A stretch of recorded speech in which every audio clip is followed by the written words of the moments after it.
Hey guys, this is my second video on naive Bayes। अगर आपने अभी तक फर्स्ट वाली वीडियो नहीं देखी है, फर्स्ट पार्ट नहीं देखा है, तो आई वुड रिकमेंड कि आप जाके उस वीडियो को देखिए, क्योंकि वहाँ पे मैंने नाइव बेस का जो सिंपल इंट्यूएशन था कि काम कैसे करता है and what is the real logic of naive Bayes, I have discussed there. So if you haven't watched that video yet, please go there and check it out, and I can even drop my link in description। ठीक है, तो अभी start करते हैं कि naive base. सो इस video में हम कवर क्या करेंगे? इस वीडियो में हम कवर करेंगे नाइव बेस के type of naive base. Basically हम 4 टाइप के नाइव बेस को कवर करेंगे। कहाँ पे यूज़ करना होता है naive Bayes, how to implement naive Bayes on Python, और जो हमारा नाइव बेस के रिजल्ट्स होते हैं उनको कैसे हम इम्प्रूव कर सकते हैं, इन्हांस कर सकते हैं, वो देखेंगे। और कुछ इसमें लूप होल्स हैं, कुछ फ्लॉज हैं, जैसा कि नाइव बेस कहीं कहीं काम नहीं कर पाता। And we will also discuss the section where जहाँ पे कि हम देख सकते हैं कि नाइव बेस अच्छे से परफॉर्म नहीं कर सकता, तो उसको भी हम डिस्कस करेंगे इस वीडियो में। ठीक, अभी मैंने क्या किया है कि जो हमने पिछले वीडियो में एग्जांपल लिया था, वही एग्जांपल मैंने यहाँ पे भी लिया है। ठीक, वो एग्जांपल लेने से मेरा क्या मतलब था कि हमने वहाँ पे भी क्या किया था कि जो पिछले वीडियो था वहाँ पे भी हमने सेम यही एग्जांपल लिया था, बट मैंने थोड़ा-सा इसमें चेंजेस किया है। वो चेंजेस एक बहुत बड़ा इफ़ेक्ट आपको दिखाएगा। जैसे कि मेरे इनबॉक्स में मैंने क्या किया कि टोटल 13 मैसेजेस थे, तो मैंने 13 मैसेजेस को ले लिया और उसको मॉडल में डालने की कोशिश कर रहे हैं। तो हमारा जो ट्रेनिंग सेट है वो 13 मैसेजेस का है। ठीक है, 13 आउट ऑफ 13 मेरे पास 5 मैसेज ऐसे हैं जो कि स्पैम है, जो कि आप यहाँ पे देख सकते हैं, और 8 मैसेजेस मेरे ऐसे हैं जो कि नॉर्मल है, जो कि आप यहाँ पे देख सकते हैं। ठीक है, तो मैंने क्या किया कि we have selected some words. तो 4 ऐसे वर्ड्स हैं जिनका मैंने फ्रेम बनाया, जिसको हम बोलते हैं टोकन्स। इन कीवर्ड्स को हम अपने मशीन लर्निंग लैंग्वेजेस में बोलते हैं इनको टोकन। ठीक, तो आगे देखते हैं। तो मैंने क्या किया, उम, यहाँ पे अब मैंने क्या किया कि जो मेरे यहाँ पे मैंने क्या किया कि जो मेरे टोटल 5 स्पैम मैसेजेस थे, उसको मैंने सारे वर्ड्स, उसमें जितने सारे वर्ड्स थे उसको मैंने एक बैग में डाल दिया, बैग ऑफ वर्ड्स। मैंने क्या किया, सारे वर्ड्स को एक बैग में डाल दिया। फिर उस बैग में मैंने देखा कि मेरे पास 5 टाइम्स फ्रेंड वर्ड आया है, 7 टाइम्स डियर आया है, 9 टाइम्स मनी आया है, और लंच एक भी बार नहीं आया है। Means lunch keyword has not appeared in spam message. ठीक है, तो यहाँ से मैंने क्या किया कि probability of friend if message was spam, तो मैंने कुछ प्रोबेबिलिटीज़ यहाँ पे कैलकुलेट कर ली हैं, और आप यहाँ पे देख सकते हो कि probability of lunch if message was spam is 0/21। और 21 कैसे आया कि अगर हम सारे को अगर हम ऐड कर दें तो मेरा 21 आ जाएगा। ठीक है, सेम काम मैंने यहाँ पे नॉर्मल मैसेजेस के लिए भी किया है, सेम चीज़। ठीक, इसमें फिर now what we will see, suppose कि मेरे पास एक इनबॉक्स है। ठीक, इनबॉक्स में क्या खासियत है कि इसमें लिखा है, सपोज इनबॉक्स को रीड करते हैं। हे अभिषेक, 25% of on lunch and spent money on your company, spent money मोर। तो आप इसमें नोटिस करेंगे कि मनी कीवर्ड 2 बार आया है। ठीक, और लंच 1 बार आया है। ठीक, हमने क्या किया था कि अपने ट्रेनिंग डेटा में डियर, मनी, लंच और फ्रेंड फीड कर दिया। ठीक है, तो जो हमारा मॉडल होगा, जो हमने डेटा जो हमने टोकन इसमें फीड किया है, जो वर्ड्स को इसमें फीड किया है अपने मॉडल में, मॉडल क्या करेगा कि उन्हीं वर्ड्स के बेसिस पे डिसीजन लेगा। वो ये डिसीजन लेगा उन्हीं वर्ड्स के बेसिस पे जो कि हमने इसमें फीड किया है। ठीक, तो जितने वर्ड फीड किए हैं हमने, वो मैच करेगा कि कौन-कौन से वर्ड इसमें मैच कर रहे हैं। तो मनी इसमें आया तो मनी यहाँ पे मैच हो गया। सिंस मनी 2 टाइम्स आया तो हमने यहाँ पे मनी 2 टाइम्स लिखा है। और लंच यहाँ पे अगर आप देखो, यहाँ पे एक बार लंच आया है यहाँ पे, तो मैंने लंच को यहाँ पे लिखा है। ठीक, चलिए अब हम क्या करना चाहते हैं कि अब हमको क्या करना है। देखिए, अगर हमको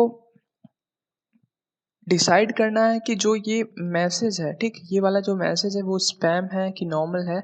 तो उसके लिए हम ये प्रोबेबिलिटी कैलकुलेट करते हैं, probability of spam if money 2 times money and lunch keyword token has appear, और यहाँ पे उसके लिए नॉर्मल की प्रोबेबिलिटी कैलकुलेट करेंगे, ठीक। अब मैंने क्या करा है कि उसको मैंने बेस थ्योरम के अकॉर्डिंग मैंने यहाँ पे लिख लिया है, बेस थ्योरम के अकॉर्डिंग। और probability of money upon probability of money if message और स्पैम का स्क्वायर होगा, क्योंकि प्रोबेबिलिटी ऑफ क्योंकि मनी कीवर्ड 2 टाइम्स आया तो उसके लिए मैंने इसको स्क्वायर किया है। फिर यहाँ पे probability of lunch if message was spam into probability of spam और डिवाइड कर दिया, ठीक। और एक चीज़ आप यहाँ पे नोटिस कर सकते हैं कि ये प्रोबेबिलिटी ऑफ मनी और इसको आप कैंसिल आउट कर सकते हैं, ठीक। और मेरे पास सारी वैल्यूज़ यहाँ पे दे रखी हैं, ठीक है। बस हमको क्या करना है, इसमें वैल्यू पुट अप करना है, प्लग इन करना है। तो मैंने वैल्यू प्लग इन करी, ठीक, मैंने वैल्यू प्लग इन करी। सबसे पहले ये वैल्यू प्लग इन करी मैंने इसमें। तो सिंस आप देख सकते हैं कि probability of lunch if message was spam equal to 0/21 है, तो ये पूरा टर्म मेरे लिए 0 आएगा। तो मैंने यहाँ पे लिख लिया, ठीक।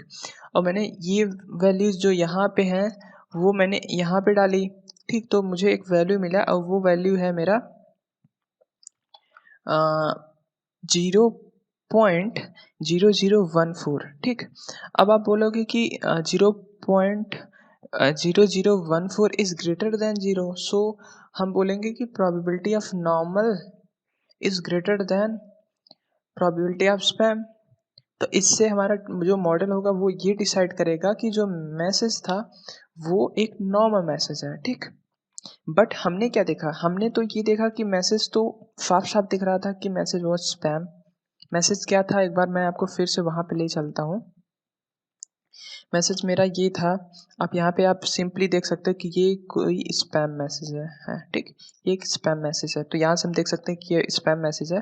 बट हमारा जो आउटपुट आ रहा है वो बोल रहा है कि ये मैसेज नॉर्मल है, क्योंकि probability of normal is greater है, ठीक। तो ये तो एक फॉल्ट हो गई।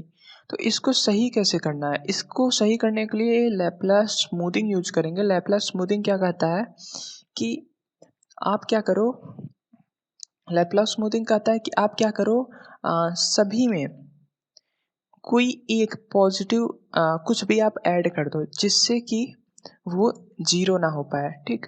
वो कहता है कि आप सब में कुछ भी आप ऐड कर दो, 0.01 आप ऐड कर सकते हो, प्लस आप अगर पॉइंट एक में 0.01 ऐड किया तो सब में 0.01 ऐड कर दो, इसमें भी आप 0.01 ऐड कर दो, मतलब सब में ऐड कर दो, जिससे कि प्रोबेबिलिटी कभी जीरो ना हो पाए। अगर जब प्रोबेबिलिटी कभी जीरो हो ही नहीं पाएगी तो हम बहुत कंपेयर कर सकते हैं, ठीक। अब इसके लिए हम देखो ये कर सकते हैं, लैप्लास स्मूथिंग अप्लाई कर सकते हैं, या फिर हम ऐसा कर सकते हैं कि हम ऐसे ही टोकन्स को, ऐसे ही कीवर्ड्स को लेंगे जो कि दोनों में प्रेजेंट है, दोनों में अपीयर है, दोनों क्लास में अपीयर्स है। ये 3 क्लास होंगे, तीनों क्लास में अपीयर होगा, उन्हीं को ले सकते हैं और बाकी को ड्रॉप डिलीट कर सकते हैं। बट प्रॉब्लम ये होगी कि अगर हम ऐसा करते हैं तो हम एक बहुत बड़ा इन्फॉर्मेशन लूज कर देंगे, ठीक। इसीलिए हम क्या करते हैं, लैप्लास स्मूथिंग यूज करते हैं। नॉर्मली हम क्या करते हैं कि लैप्लास स्मूथिंग में जो डिफ़ॉल्ट होता है वो हम +1 करते हैं। इवन जब भी हम कोई बाइनोमियल जब भी हम कोई नाइव बेस अप्लाई करेंगे तो उसमें जो अल्फ़ा की वैल्यू होती है वो होती है 1, ठीक। अल्फ़ा इक्वल टू 1, आपको कुछ नहीं करना है, साइकिट लर्न क्या करेगा, ऑटोमेटिक जब भी आप नाइव बेस को कॉल करेंगे, क्लास को कॉल करेंगे, नाइव बेस क्लास को कॉल करेंगे, automatic alpha equal to 1 set रहता है डिफ़ॉल्ट। आप इसको, वो अलग बात है कि आप इसको 2 बना सकते हैं, 0.1 बना सकते हैं, कुछ भी बना सकते हैं, बट इससे स्कोर पे कोई इफ़ेक्ट नहीं पड़ता, ठीक। तो इसके लिए लैप्लास का अगर आप कैलकुलेशन करना चाहते हैं तो उसके लिए ये फ़ॉर्मूला है। इसमें यहाँ पे जो अल्फ़ा है इसी इसी को बोलते हैं अल्फ़ा, जो कि होता है जो हम +1 या कुछ ऐड करने की बात कर रहे हैं उसी को हम अल्फ़ा बोलते हैं, ठीक। अब नेक्स्ट पेज पे चलते हैं। यहाँ पे टाइप ऑफ नाइव बेस मैंने लिखा है। टाइप ऑफ नाइव बेस में कितने टाइप के हैं, यहाँ पे मैंने 4 टाइप इसमें बताया है। पहला है Gaussian naive base. Gaussian naive base का मतलब क्या है कि हमारा जो डेटा है हमारा जो नाइव बेस है गॉसियन नाइव बेस, जब भी हमारा जो इनपुट डेटा है वो कंटिन्यूअस होगा। कंटिन्यूअस का क्या मतलब है, जब भी हमारा इनपुट डेटा जैसे आईरिफ डेटा सेट की तरह हो, कंटिन्यूअस हो। सपोज ये मेरे कॉलम्स हैं, ठीक। और इसमें कॉलम्स में क्या होने चाहिए, कॉलम्स में मेरे कंटिन्यूअस डेटा होना चाहिए, जैसे 2 है, 3 है, 3.5 है, 4, 5, 9 कुछ भी हो सकते हैं, बट कंटिन्यूअस होना चाहिए। इसका क्या मतलब है कि वो एक बेल कर्व जनरेट कर रहे हों, ठीक। वो एक बेल कर्व जनरेट कर रहे हों, तो वहाँ पे हम गॉसियन नाइव बेस यूज़ करते हैं, ठीक। वहाँ पे हम जो है गॉसियन नाइव बेस यूज़ करते हैं। अब दूसरा मेरा क्या है, बर्नौली नाइव बेस, ठीक। बर्नौली नाइव बेस हम कब यूज़ करेंगे, देखो बर्नौली नाइव बेस हम तब यूज़ करेंगे जब भी हमारा जो इनपुट डेटा है ना वो बाइनरी के फॉर्म में हो। बाइनरी 0 1 0 1 कुछ इस तरीके से। ये मेरा अगर कोई कॉलम है, ये 0 1 0 1 कुछ इस तरीके से, और मेरा मल्टीपल कॉलम्स हो सकते हैं, बट वहाँ पे कंडीशन क्या होनी चाहिए कि जितने भी कॉलम्स हैं सब बाइनरी वैल्यूज सपोर्ट कर रहे हों, ठीक। तो वहाँ पे हम बर्नौली नाइव बेस को यूज़ कर सकते हैं। और एक चीज़ मैं बता दूँ, कभी भी जब भी आप बर्नौली नाइव बेस यूज़ करें ना, तो वहाँ पे एक बार आपको मल्टीनोमियल नाइव बेस भी यूज़ करना चाहिए, क्योंकि बर्नौली और मल्टीनोमियल नाइव बेस काफ़ी कोरिलेटेड है। वो मैं बताऊँगा कि कहाँ से कोरिलेटेड है और क्यों यूज़ करना चाहिए एक बार दोनों को। जब भी आप बर्नौली नाइव बेस यूज़ करें तो आप वहाँ पे मल्टीनोमियल नाइव बेस को भी रन करें और वहाँ पे स्कोर आप कंपेयर करें, ठीक। तो जब भी मेरे पास कुछ इस तरीके से बाइनरी डेटा होंगे, बाइनरी इनपुट डेटा होंगे, तो हम क्या करेंगे, बर्नौली नाइव बेस को यूज़ करेंगे। अब आता है मल्टीनोमियल नाइव बेस कब यूज़ करना है। मल्टीनोमियल नाइव बेस तब यूज़ करेंगे जब भी हम कोई वर्ड्स को काउंट कर रहे हों या फिर कोई डिजिट को काउंट कर रहे हों। जैसा कि हम टेक्स्ट क्लासिफिकेशन में करेंगे, जब भी हमें कोई चीज़ क्लासीफाई करनी पड़ेगी, कोई चीज़ काउंट करनी पड़ेगी, वो काउंट कुछ भी हो सकता है, डिजिट्स हो सकते हैं, वर्ड्स हो सकते हैं, तो वहाँ पे हम मल्टीनोमियल नाइव बेस यूज़ करेंगे। सपोज करो कि मेरे पास है आई एम एंड सपोज करो यहाँ पे मैंने लिख दिया आई एम अभिषेक, सपोज मैंने लिख दिया, ठीक। ये एक मेरे पास एक टेक्स्ट है, ठीक। इसको मैं बोलूँगा एक सेंटेंस है, ठीक। तो एक्चुअली हम जब भी हम टेक्स्ट क्लासिफिकेशन करते हैं तो इसको हम क्या करते हैं, एक कॉलम में कन्वर्ट कर देते हैं, इसको भी एक कॉलम में कन्वर्ट कर देते हैं, ठीक। और इसको भी हम एक कॉलम में कन्वर्ट कर देते हैं, ठीक।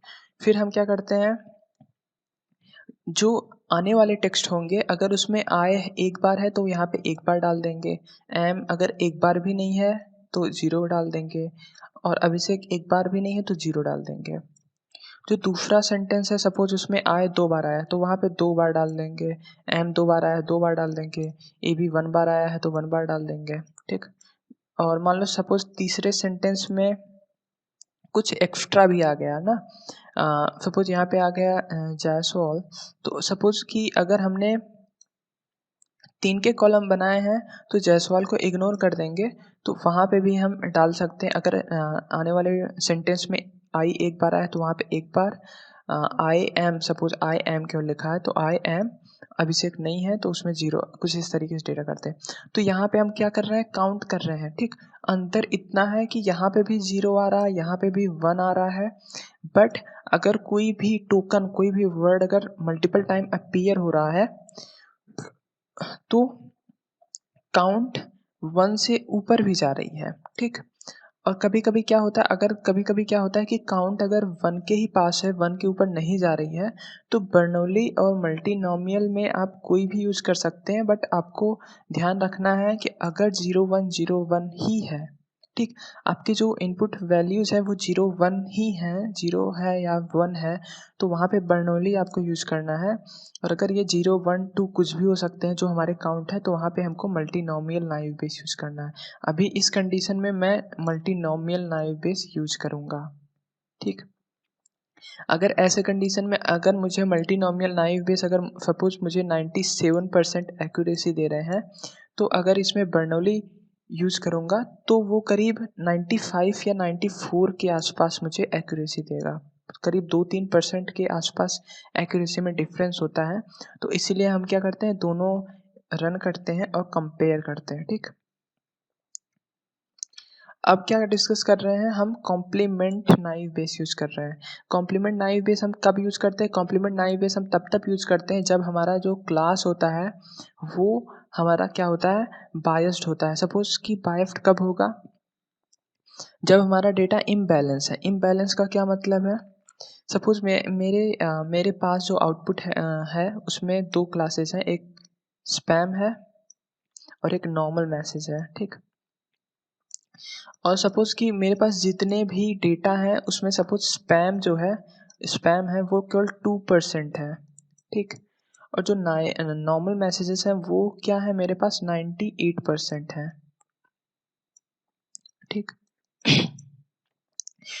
तो हमारा एक्चुअली मॉडल, अगर मल्टीनोमियल बर्नौली ये सब यूज़ करते हैं तो हमारा मॉडल क्या करता है कि स्पैम को प्रिडिक्ट ही नहीं करेगा। जितने भी मैसेजेस हैं सबको बोल देगा कि नॉर्मल है। तो वहाँ पे एक्यूरेसी हमारे पास कितनी आ जाएगी, 98%। आप खुश हो जाओगे, you will be happy that we are getting 98% accuracy, but this is not the case, because यहाँ पे हमारे पास स्पैम भी 2% है। हमें इसको इग्नोर नहीं करना है। हमारा जो रिज़ल्ट होना चाहिए वो किसी भी क्लास के लिए बायस्ड नहीं होना चाहिए। तो उस कंडीशन में हम क्या करते हैं, कॉम्प्लीमेंट नाइव बेस यूज़ करते हैं। कॉम्प्लीमेंट नाइव बेस क्या करता है कि जो हमारा रिकॉल होता है, वो जो प्रिसीजन होता है, जो रिकॉल होता है, बेसिकली जो रिकॉल होता है वो दोनों क्लास के लिए वो बैलेंस रखता है। तो वहाँ पे हम कॉम्प्लीमेंट नाइव बेस यूज़ करते हैं। अब हम चलते हैं कि कहाँ पे हमें नाइव बेस यूज़ करना चाहिए और कहाँ नहीं यूज़ करना चाहिए। जब भी हमें फास्टर प्रिडिक्शन करना हो, जब हमें, तो वहाँ पे हम नाइव बेस यूज़ करते हैं। नाइव बेस मल्टी क्लास के लिए भी अच्छे से वर्क करता है, जहाँ पे हमें आउटपुट वेरिएबल जो है वो 2-3 टाइप के हो सकते हैं यहाँ, जैसा कि स्पैम भी हो सकता है, नॉर्मल भी हो सकता है, रिस्की भी हो सकता है। 3 टाइप के यहाँ पे क्लासेस हो सकते हैं। एंड नाइव बेस के सारे असम्पशन अगर ट्रू हो रहे हैं तो वहाँ पे भी हम नाइव बेस को यूज़ कर सकते हैं। और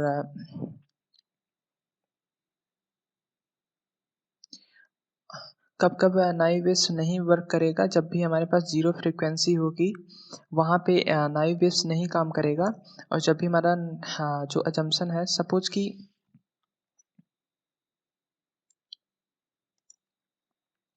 हाँ, बात कर रहे थे कि ज़ीरो फ्रीक्वेंसी के बारे में। ज़ीरो फ्रीक्वेंसी का मतलब क्या है कि सपोज़ हमने ट्रेनिंग डेटा सेट में 4 कीवर्ड दिए हैं। 4 कीवर्ड कौन-कौन से दिए हैं? सपोज़ मैंने दिया है फ्रेंड, दूसरा दिया है डियर, तीसरा दिया है मनी और चौथा दिया है लंच, ठीक? और सपोज़ कि हमारा जो सेंटेंस है उसमें कोई नया वर्ड आ गया, सपोज़ वो उस वर्ड में लिखा है मोबाइल ना, या फिर मैं बोल लेता हूँ, सपोज़ उस नए सेंटेंस में लिखा है टैबलेट, ठीक? सपोज़ टैबलेट लिखा है, तो क्या हमारा मॉडल टैबलेट पे डिसीज़न दे सकता है? टैबलेट पे टैबलेट को तो वो इग्नोर कर देगा, क्योंकि टैबलेट ट्रेनिंग डेटा में हमारे पास एक भी बार नहीं आया, क्योंकि हमारे ट्रेनिंग डेटा में टैब नाम का वर्ड अवेलेबल है ही नहीं। तो हाँ, तो हमारा जो मॉडल होगा वो इसको इग्नोर कर देगा, इसको लेगा ही नहीं। तो उसी की बात कर रहे हैं कि ऐसे कंडीशन में हमारा नाइव बेस मॉडल वर्क नहीं करेगा, सिंपली इग्नोर कर देगा इस कीवर्ड को, ठीक? दूसरा क्या है कि जो नाइव बेस के जो असम्पशन है वो रियली काफ़ी इडियोटिक हैं। कैसे इडियोटिक हैं वो समझते हैं। सपोज़ हमारे पास 2 कीवर्ड है, डियर और फ्रेंड। जब भी हम नाइव बेस में इसको ट्रीट करते हैं तो नाइव बेस जो मॉडल है वो इन दोनों टोकन्स को, इन दोनों कीवर्ड्स को वो इंडिपेंडेंट लेता है। इंडिपेंडेंट का क्या मतलब है कि डियर ना तो फ्रेंड से रिलेटेड है, फ्रेंड ना तो डियर से रिलेटेड है। बट रियल लाइफ में क्या होता है कि डियर एंड फ्रेंड काफ़ी रिलेटेड है। जब भी हम डियर लिखते हैं, most probable we will write friend, but naive Bayes इसको इंडिपेंडेंट लेता है। तो this is really wrong for real life. तो रियल लाइफ में ऐसा नहीं होता, बट नाइव बेस हमें अगर नाइव बेस ऐसे कंसीडर करता है और फिर आउटपुट भी देता है, एक्यूरेसी भी अच्छी देता है, तो भी हम मॉडल को एक्सेप्ट कर लेते हैं, ये बोल के कि मॉडल हमारा नाइव है, मॉडल हमारा इडियट है, फिर भी मॉडल काम करेगा। ठीक। तो इस वीडियो में जितना हमने देखा वो थ्योरेटिकल पार्ट ऑलमोस्ट सभी चीज़ें थी थ्योरेटिकल पार्ट में। अब हम इसके बाद क्या करेंगे, पाइथन पे इम्प्लीमेंट करेंगे और वहाँ पे देखेंगे कि हमारा मॉडल कैसे इम्प्लीमेंट करना है, क्या-क्या हम उसमें मेथड यूज़ कर सकते हैं। और ध्यान रहे कि ये जो मेरा प्लेलिस्ट है इसमें मैं सारे मशीन लर्निंग से रिलेटेड सारे वीडियोज़ अपलोड करूँगा। सो if you haven't subscribe yet please go and subscribe and press the bell icon so that you will get our notification. So until goodbye and peace out.